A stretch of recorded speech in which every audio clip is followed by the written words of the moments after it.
Hello' guys, আজি মই নতুন এটা ৰেচিপি বনাম। সেইটো হৈছে ফ্ৰেঞ্চ ফ্ৰাই। ঘৰতে কেনেকৈ আপোনালোকে তৈয়াৰ কৰি খাব পাৰি ৰেষ্টুৰেণ্ট যেচা। চাওকচোন আৰু স্কিপ নকৰাকৈ মোৰ ভিডিঅ'টো চাব।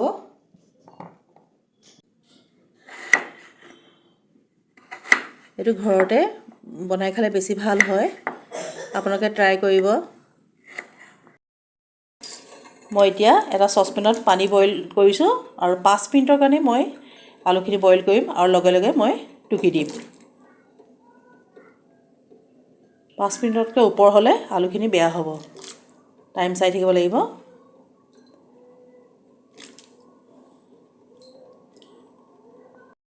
বইল কৰা হৈ গ'ল। এতিয়া মই এখন বগা কাপোৰত মই আলুখিনি অকণমান শুকুৱাবলৈ চেষ্টা কৰিছোঁ।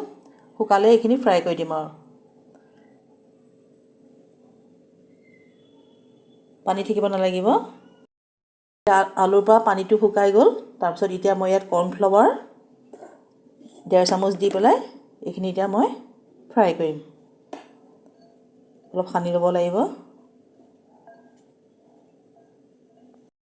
এতিয়া মই তেলত ফ্ৰাই কৰিম।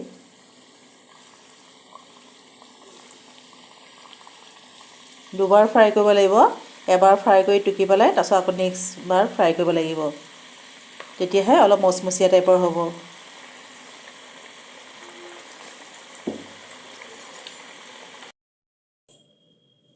মোৰ ফ্ৰেঞ্চ ফ্ৰাই হৈ গ'ল আৰু মই অলপ মছলা ঘৰতে অলপ তৈয়াৰ কৰিলোঁ, সেইখিনিকে মই ইয়াত দি দিম।